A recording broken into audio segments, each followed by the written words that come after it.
I appreciate that. Are there any other differences we need to know about different animal fats? I mean, we throw around some of these terms all the time without really understanding it. And you do such a good job explaining some of this, like suet. What's the difference between suet? And is that the same as any beef fat and just tallow and all that stuff? Like this would be probably a good time to talk about that. Great question. Yeah. So suet is a term for the unrendered fat, visceral fat from a cow. You've got tallow. This is my definition. So if someone out there disagrees with me, I'm sorry. But tallow is sort of a ubiquitous term for the rendered visceral fat from a ruminant. Now, that's most commonly a cow or beef, but you've got elk tallow, bison tallow, deer tallow, any herbivorous ruminant. And this is important, it's the visceral fat. Okay, so we have two predominant fats. As a mammal, we have two predominant fats. We have subcutaneous, belly back fat, and then we have visceral fat. So this is inside our organs, and this is important because the biological function of visceral fat, whether it be a pig, a human, or a cow, is to protect the organs. So it functions like an airbag. So it's not to store things, right? That's the role of our subcutaneous fat. Now, in the beef industry, this is why tallow is rampant everywhere. In the beef industry, all your subcutaneous fat is going into the meat production side of the house. So, your 80-20 grind. Well, you got to get that 20% fat from somewhere. Even the leaner grinds are going to require fat. The tallow, the suet, which is a term for the unrendered fat from beef, visceral fat, that's different. Now, can you take the suet and grind it and put it in with the meat for grind? Sure, absolutely. But most people don't do that, and so it sits over here in sort of waste product land.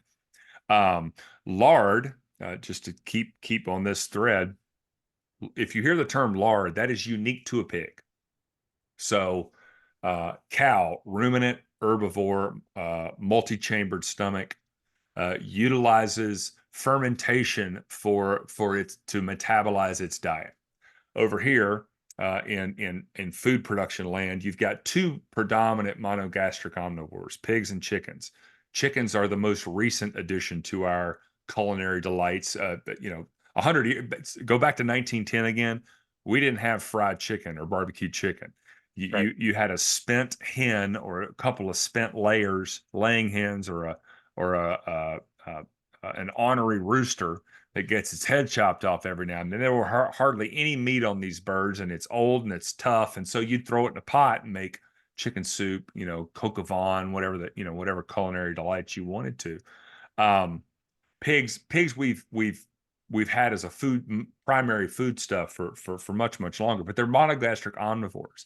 The term lard is the subcutaneous fat. Just like humans, pigs are incredibly efficient at turning excess calories into subcutaneous fat, probably even more so than we are, if you've ever butchered a pig. And so lard comes from the subcutaneous fat. Leaf lard, that's a specific term. Leaf lard is the tallow equivalent in pigs, so that's the rendered visceral fat. And leaf lard as a cooking fat was prized, still is to this day, just no one remembers it anymore, but was prized as a baking and frying fat due to the visceral nature of that fat. Again, it's not a storage organ, so it just stays inside the organs until the animal is life ends.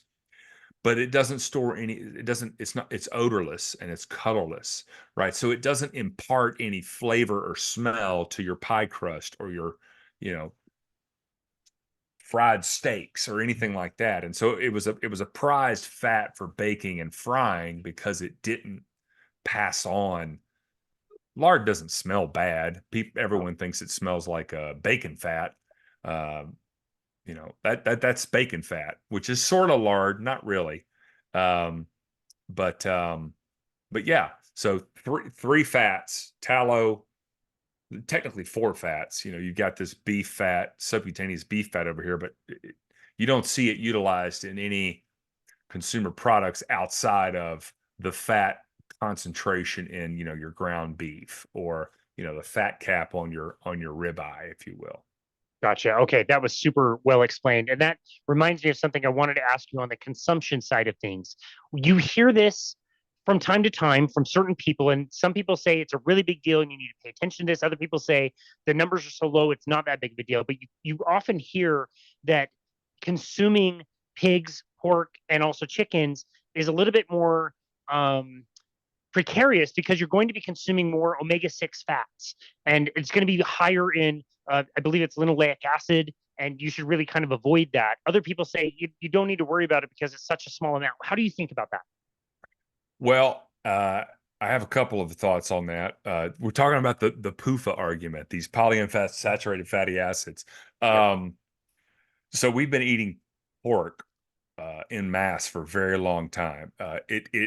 I say the swine is divine, but the lard is hard. You have to raise a healthy, happy pig. And when you do that, their fat is unbelievably chock full of all the minerals, vitamins, a fairly solid uh, uh, alpha lipoic and or linoleic acid, omega-3, omega-6 ratio is pretty solid. There's not a lot of studies on it. I've looked at a couple. The number I quoted in my talk was about a 1 to 10 ratio.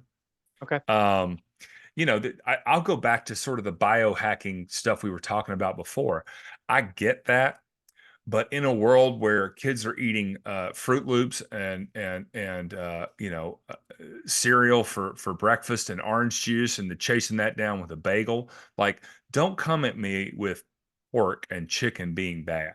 Now, I will say this as a caveat, Casey, and this is important for your listeners. I do not eat store-bought pork, and I do not eat store-bought chicken. Um, I mean, in a pinch, fine. But I will I'll go on a 48-hour fast. That's no problem for me. Over eating, a rotisserie chicken from Costco. And those animals live horrible lives. And it's not even the same product. I mean, 1987 was the low point for pork demand in the United States of America. This is at the height of the chicken boom, you know, and Kentucky Fried Chicken. I think, oh gosh, what's the one that's closed on Sundays? Chick-fil-A. Everybody's just all in on chicken. And in 1987, they figured out, hey, you know what? We can scale the pork industry. We can feed them all these cheap grains, that are subsidized by the federal government. We can put them indoors. We can concentrate them. Let's uh let's get a campaign going. And so pork, the other white meat campaign, Ah, started in 1987. And for your listeners, let me tell you something. If your pork is white, that ain't pork. That is it's meat that is devoid of nutrition. Pork is a red meat. Uh, you know, 7 days a week. And so it's a really good indicator. Now, if you're at a store, local store, and they're sourcing something, and you see pork and it's got, a pinkish, reddish color to it, they're doing something right. And okay. so, I wouldn't be averse to that, but I typically tell folks, when it comes to pigs, pork, and chicken, you're better off sourcing locally, sourcing regeneratively. Pastured pork is a good, pastured chicken that's a really good term to sort of seek out. Okay. No, I really appreciate that and understand there's so much nuance there. And I agree with you. Like this last week, we were with family and I was hanging out with toddlers that literally were eating Rice Krispie treats as their first meal of the day. They just woke up and Huh. that's like breakfast. And it's kind of like downhill from there. You know what I mean? So like, are we really going to get too worked up about some of these things? Although, again, like you're saying, it is important and we should be thinking about it. But at the same time, if it's between, pancakes with syrup, from Bisquick that's you're making with Crisco, versus having a pork chop that you bought at the store is probably a little bit better there, but still fair to like really really think about. So I really do appreciate that. Let's talk about the skincare side of things. And I have become so much more sensitive to the things that I like to put on my skin. I use very specific types of deodorant. I use a very specific type of soap. Both are made by my sister-in-law who makes them herself out of Oh, beef tallow, which is great. all the skincare products I use come from tallow. And it's interesting that I've come across so many different skincare products that are made from tallow, but I have yet to try any that are from lard. Do you know why that is? The lard is hard. There's a lot of tallow sounds fancy, you It know? does. It And so does. from a marketing standpoint, tallow, it sounds sort of French, tallow. And and it's from visceral fat. Remember, visceral fat is not a storage organ. So I can raise, again, a ruminant has this really amazing fermentation energy metabolization system, right? And so external factors, dietary and lifestyle, in a ruminant, think feedlot or whatever, those aren't going to necessarily get to the visceral fat. So you can, what am I saying here? You can harvest the soot from a feedlot cow or beef, and that, because it's visceral and protecting, think how the placenta protects, a growing fetus from, external stuff from the mom. Um, the viscera, that, our organs are encased in a big old sack. Again, if you haven't ever killed a deer and gutted it, you would know this. And so you're able to have a high integrity fat with tallow from an industrial model, Got it. right? Now, lard comes from the subcutaneous fat, which is the storage fat on a monogastric omnivore, right? Just like humans. If we, I love this question, Casey, because um, I think we spend too much time talking about what we eat and not enough time talking about the lifestyle, right? And that translates over to the domestic animals for food, right? I need organic fed this, organic fed that, and I'll pose this question to you and your listeners. If okay, I hire Gordon Ramsay, okay, and you pick, Casey, you pick your menu. We're going to feed you the highest quality hand, we can cook it in lard, tallow, whatever you want. Just you create the perfect diet for Casey. And do you have siblings? I don't. Oh, I do. Sorry, Okay. I do. Yeah. Okay, you have siblings. So your siblings as well, they get to eat it. And I'm going to come visit you too. And I'm going to bring 3 friends. So let's just call this, we got 8 of us. Okay. We're going to eat the very best food we can for 6 months. The caveat is we've got to go live in this 8 by 8 room with no windows and no bathroom. Okay. So the finest foods on the planet, but we don't get to see the sun for, 6 months. And we get to, oh, let me turn this off. That's fine. For those listening, I have the reactions on my Zoom call and I just got a thumbs up. But We got a thumbs up. you're gonna here's the point.